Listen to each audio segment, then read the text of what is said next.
Hi, my name is Debbie, and I am obsessed with all things to do with ultrasound. I'm an empty nester who has spent the last 28 years scanning in all different kinds of situations: clinics, hospitals, point of service, emergency departments, private offices, Echovascular, general, high-risk OB, and want to dive down deep into all things to do with technology, techniques, and transformation. It's time we take ultrasound to the next level. Think of this like your little power boost on your commute to all things ultrasound, along your way to the thing that we call work. So pull up a seat, make sure you're comfy, and be ready to be challenged and encouraged as we learn it's all about the frequency. This is Joe Ryan Anderson's bio. Joe Ryan Anderson is a sonographer with a master's degree in health science with an emphasis in diagnostic medical ultrasound. He is nationally registered in general ultrasound, vascular ultrasound, and cardiac ultrasound. Joe Ryan is currently employed by Mercy Hospital in Washington, Missouri, and is a cardiovascular sonographer. Joe Ryan enjoys helping patients and advocating for them, as well as helping to correctly diagnose any pathology they might have. Every patient is like a puzzle that needs to be put together for them to have the best outcome possible. It is Joe Ryan's goal to be on the forefront of advancing patient care through ultrasound. Joe Ryan also enjoys volunteering for the Society of Diagnostic Medical Ultrasound, as well as the ARDMS. He currently serves on the exam committee for the SPI National Board Exam for Physics and Instrumentation, and has been part of multiple exam reviews. Joe Ryan looks forward to contributing to the furtherance of the field of sonography throughout his career. In his spare time, Joe Ryan enjoys time with his family, as well as hunting, fishing, and golfing. Please help me welcome Joe Ryan Anderson. Welcome to Joe Ryan Anderson. A friend of mine who we actually ended up going to school, is doing some of our schooling together and being partners on a project that we got second place in. So that was exciting. But today our subject is hypertrophic cardiomyopathy. And so first tell us where you work, how long, all that kind of good stuff about yourself. Yeah, well, thanks for having me. I'm a cardiovascular sonographer right now at Mercy Hospital in Washington, Missouri. But I also did general before that at St. Louis University Hospital in Progress West, a few other places. But right now, my home base is Washington, and it's been a lot of fun doing hearts. That's probably my favorite thing. So that's what I've been doing. I've been doing ultrasound for about 7 years, including clinicals. So 6 years at Washington now. Awesome. And what made you choose cardiac over some of the other specialties? Um, Honestly, it was mostly about timing and location of the hospital and what was open at the time. I don't really know that I wouldn't do general over cardiovascular, but just that happened to be where the job opening was, and I was doing my last clinical rotation for Echo at Washington, and they were like, "What will it take for you to work for us? Ditch SLU and just work for us." So Right. so we made it work, and so that's where I started working. And I just kind of developed an affinity for hearts. I like hearts probably most. There's a lot of complexity there, and it's a challenge. It's kind of each person's their own puzzle, which general's a challenge too, but it's just a different kind of challenge, you know. Right. So Right. Yeah, I too like cardiology and its complexities. And like you said, not everybody's the same. So, right, exactly. so when speaking to hypertrophic cardiomyopathy, I remember before school, I had a friend whose husband died unexpectedly. And then all of a sudden, her children were being screened for cardiomyopathy. Right.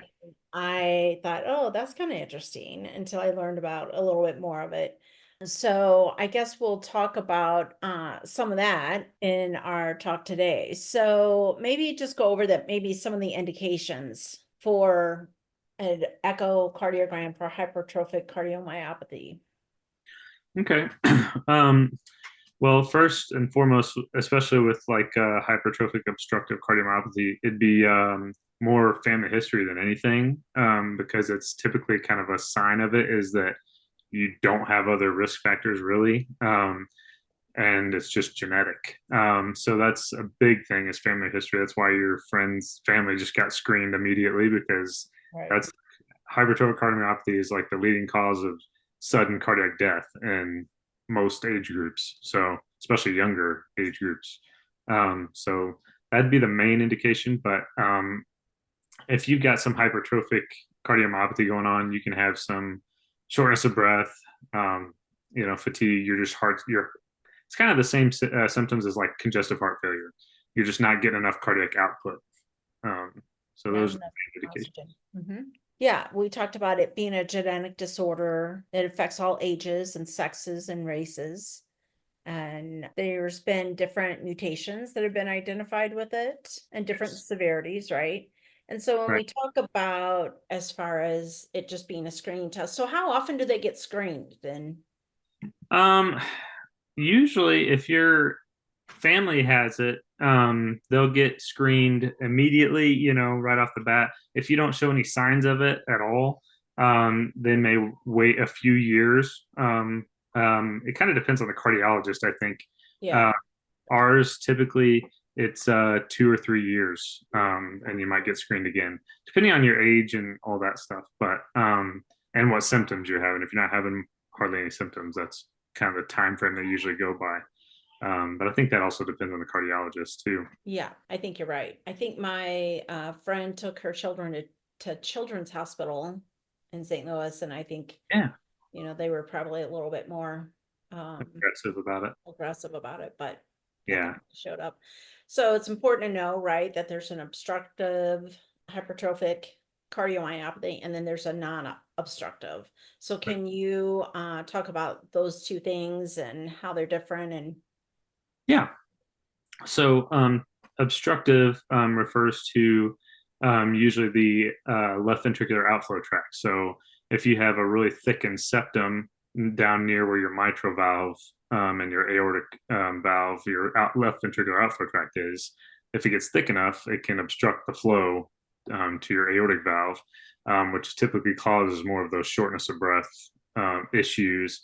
And if the gradient's high enough, it can really cause some problems. So that's typically in your like more basal regions of your septum. You can also have more of a mid ventricle level obstruction if the thickness in the middle is really thick. Um, it won't have so much of a like if you use pulse wave Doppler to show like specific regions, it may not have such an effect right at the valve, aortic valve, but if you go up a little bit into the ventricle, you have a higher gradient than normal. Um, and then versus non-obstructive is just the opposite. You have really thickened walls, and it's over the limit. Usually it's like 1.5 millimeters or something like that, or 15 millimeters, sorry. Thickness over that is usually considered hypertrophic. And and if it's non-obstructive, it's just usually far enough away, or it doesn't have close enough proximity to the left ventricular outflow tract. It's not causing any problems with flow through there. It's just more causing problems with how much blood output you get, just because your heart walls are all thick and they can't relax and squeeze as much as possible to get a good ejection fraction. Um, and that's the biggest thing with hypertrophic cardiomyopathy. It's kind of interesting. If you have thickened walls, that can just be because you have high blood pressure, so they have to right? rule that out before they can say you have for sure hypertrophic cardiomyopathy. And then you've got athletic cardiomyopathy, which resolves when you stop exercising, so there's a lot of differentials there that they got to kind of weed through. But you're right, obstructive cardiomyopathy is severely, quite a bit more dangerous oftentimes than just your non-obstructive cardiomyopathy. So, And then how does COVID really affect any of this, if well, at all? well, I think the studies are going to come out in the future, as we've had more of an epidemiology, type length of time, um, to study this and see what the effects are on your heart. Obviously, they said COVID affects your heart. There was people with some hypertrophic hearts post-COVID. I don't think you could call them necessarily hypertrophic cardiomyopathy because you'd have to decide whether the factors that led to the thickening was just COVID related or genetic, because your hypertrophic cardiomyopathy is a genetic thing, so Right. it's something you'd have to see. But, I'll just relate this to a totally off topic thing, but type 1 diabetes, you have a gene for it and you might get triggered. That gene might get triggered when you're 20 years old or something, Right. from being really sick or having something, happen. So who knows? COVID might trigger, that response by your heart. Sure. So we don't know yet, but I have a feeling it'll be something that keeps coming out. So I understand that with COVID, it thickens the walls, but after the disease has kind of passed through their system, do the walls regress back to a normal size? What's funny is, in my experience, which I mean, I've been doing Sure. heart 6 years, so it's not like Yeah. I've been doing it for 30, but I guess I'm about the same length of time post COVID that anybody is. But Right. I've seen both. I've seen people that had thick hearts with COVID, and then when COVID was done, they kind of regressed. The wall thickness did, and I've also seen some that didn't really. And I think a lot of it is what other factors are at play there. Did you have hypertension more post COVID? Right. These kind of things. Um, so it's hard to say. It's hard to correlate one to one because you have so many Right. variables going on, which is Right. why. All these variables. Right. But I think there's definitely an effect that COVID has on people's hearts. Absolutely.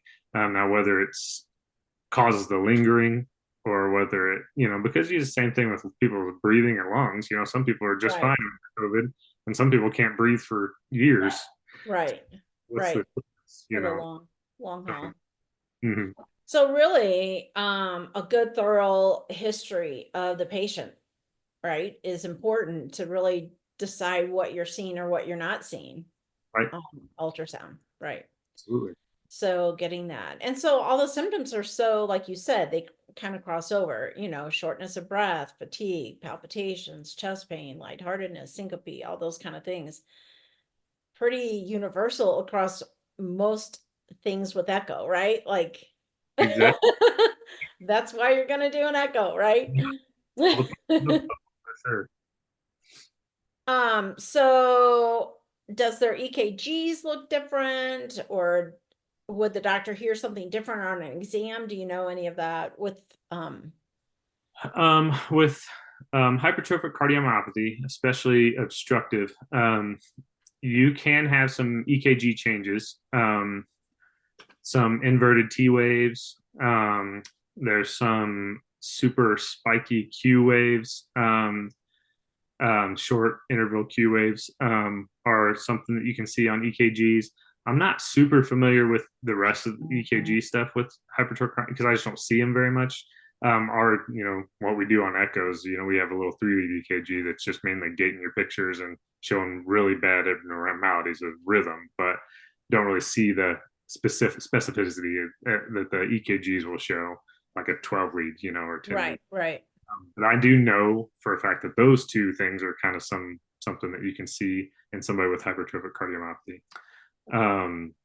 What was the other thing you asked about? It was the EKGs Just and EKG, or is there would the doctor hear something different on an exam, or is it yeah. really just So especially if you have obstructive cardiomyopathy, you'll have an increased gradient in your LVOT, which will cause a systolic murmur. And it can be a lot louder depending on the severity of it. So if they hear a systolic murmur and they know you have hypertrophic cardiomyopathy, or if they suspect you might, that's an indication to get an echo for sure, saying you might have obstructive, hypertrophic cardiomyopathy. So yeah, that's something that the doctor will hear. So what about medication? Any way to reverse your hypertrophic cardiomyopathy at all with medication, or at least slow it down? Yeah, so typically beta blockers is going to be your best bet there. It just it helps slow it down. It's not really ever going to reverse it per se. It might decrease your thickness a little, but most of the time they're just kind of managing that. They're trying to, you know, um, the extreme end is a myectomy. So that's a Okay. procedure where they have to literally shave part of your heart muscle out so that it has more flow through there. The biggest thing is just not giving them um, positive inotropes for medication. That tends to make it worse. So Okay. So when would they choose to do like when I was doing a little bit of research, since I haven't been in the echo world very often for as long as you have, that I also looked into like implantable cardioverter defibrillators or ablations, alcohol ablations of the septum and different things. Do they do that very often still or not? I guess it um, would depend on the physician maybe. definitely depends on each case. Yeah, they kind of go, and actually kind of a new technology that's kind of coming out that helps determine what they're going to do with that kind of stuff is actually strain. I don't know if you're Hmm? familiar with strain and echo. Sure.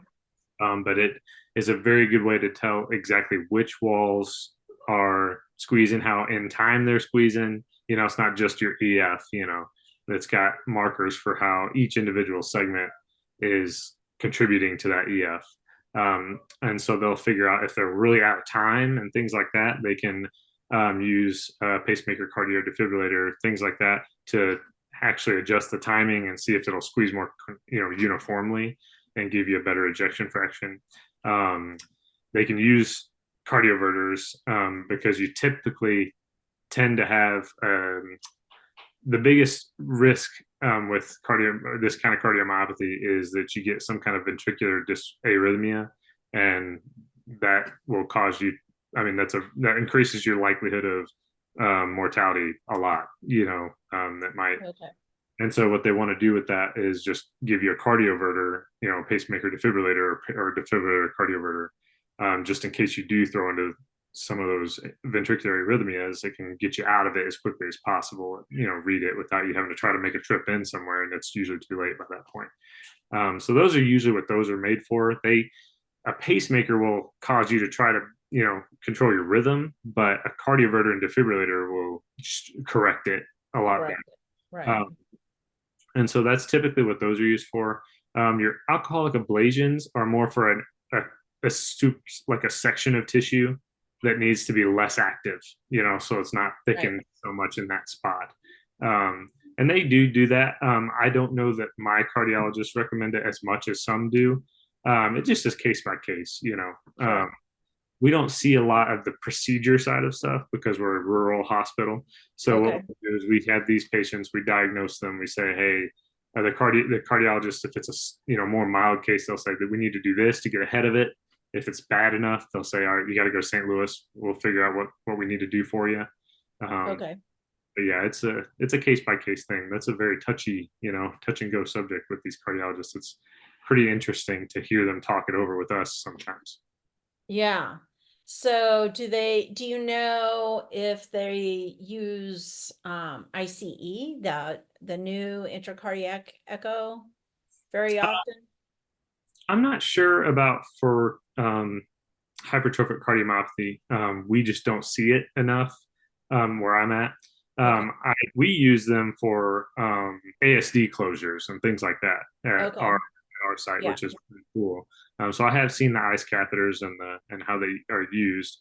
I would imagine they probably do have some application with dealing with maybe the ablations and things like that, Hmm. but Hmm. not 100% sure about that. I know the myectomies and stuff have been a pretty invasive procedure that they've always had, so maybe they've come out with a better, less invasive way to do those. Uh, Yeah, with the ice. like Yeah. catheters and things. That would be neat. So we've talked about the obstructive and the non-obstructive, and I think you even kind of touched on the anterior motion. Um, Yeah, yeah. So like if you've got that wall thickness in the septum down by where your LVOT is, your left ventricular outflow tract. Well, you also have your mitral valve opening and closing.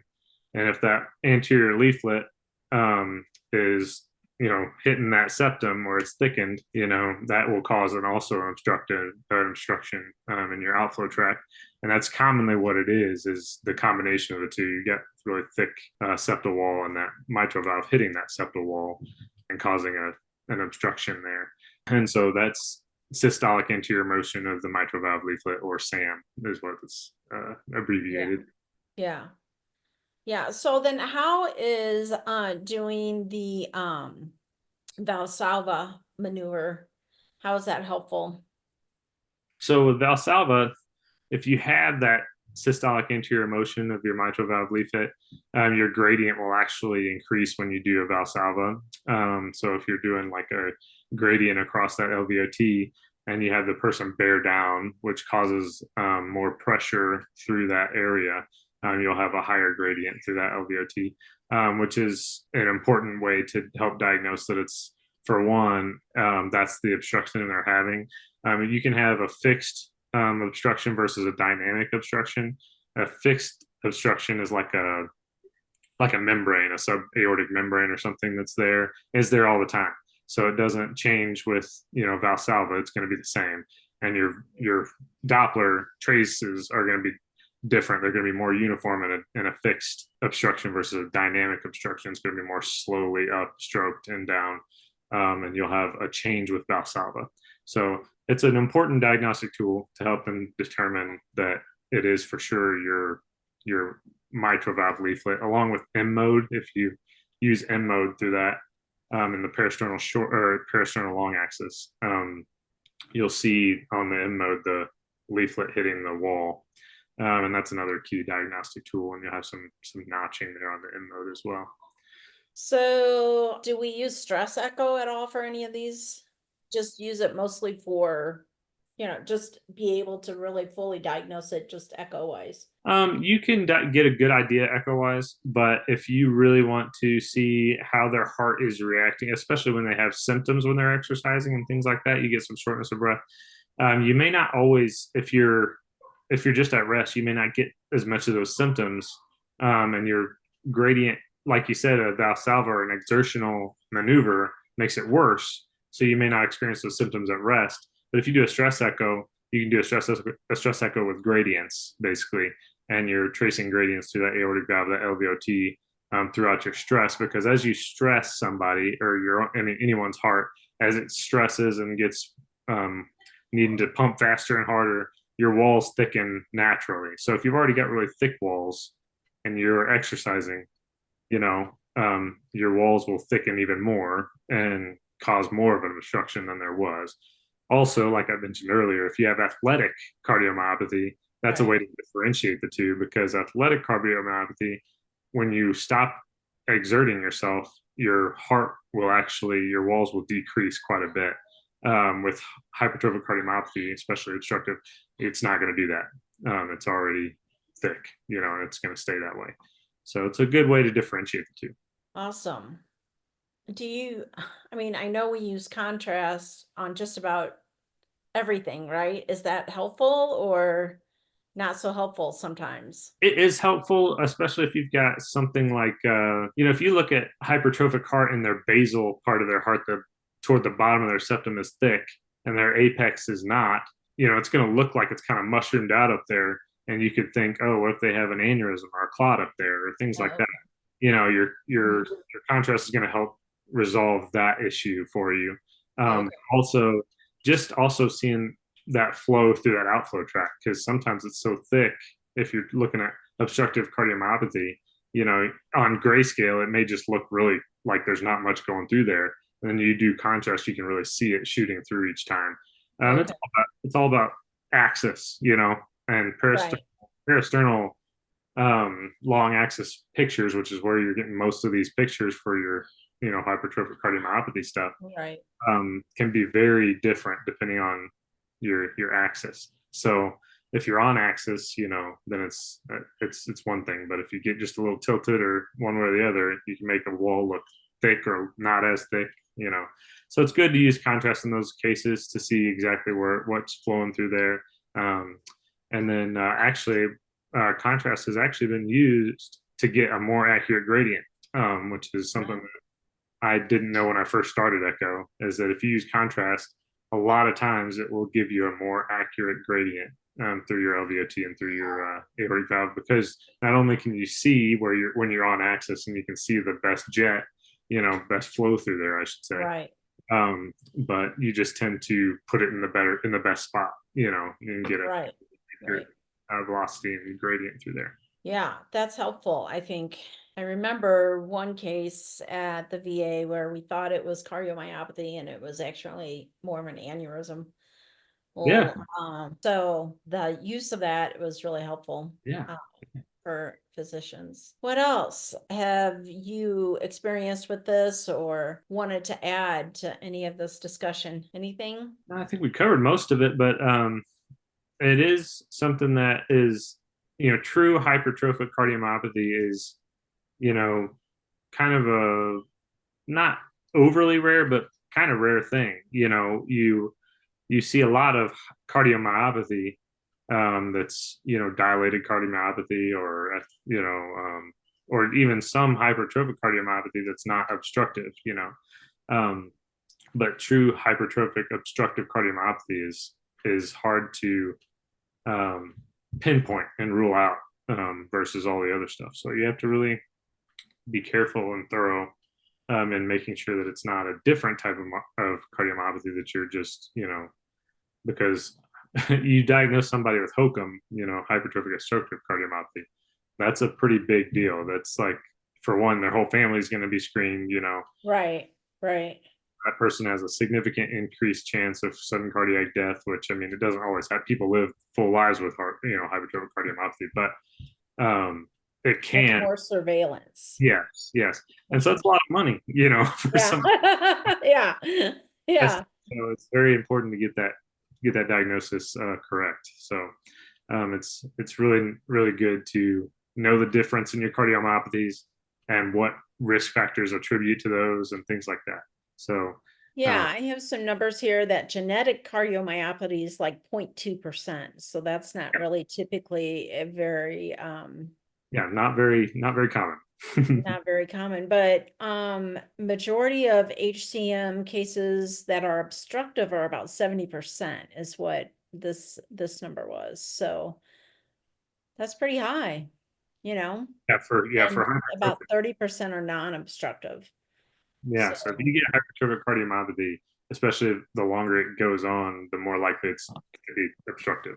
So it's and unfortunately, a lot of times, we get these at the end stage, right? Or a pretty advanced stage. So it can be a really firm confirmatory diagnosis by the time it gets to us because it's kind of end stage a little bit. Right.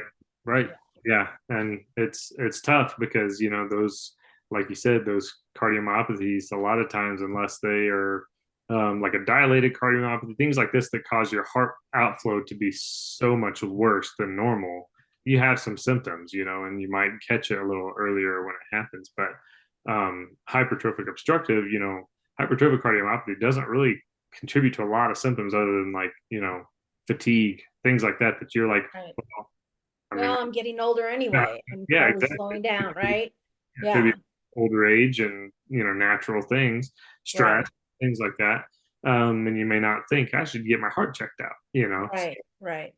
That's why I think a lot of, especially cardiac care, but really care in general, has gone a lot more to preventative, care versus reactatory care.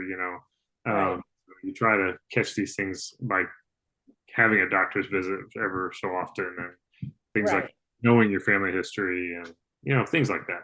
And it's something that it's tough. It's tough because you catch these at the end stage and then you're like, oh my goodness, this is not good for this patient and they're going to have a long road, but luckily there is treatment available. It's just depending on the severity of the case. Right. Oh, one last question I always ask. So the name of the podcast is It's All About Your Frequency. And so what kind of things do you do to increase your frequency to make you happier through life or through work day or something of that nature? Honestly, right now it's coming home to my son. He's 18 months old. So seeing his face light up when you come in, and just being around him just makes your life better. It just does. Yeah. For right now, until Yeah, he's sure, 18, yeah. right? No, he's awesome. And then I guess same for my wife. She's a godsend. She takes care of everything so well. But along with that, I like to basically dabble in anything outdoors. So, Yeah. hunting, fishing, golfing, those kind of things are my relaxation time. When I What kind of things were they? hunting, Fishing? fishing, Yeah. golfing, you know, um, Yeah.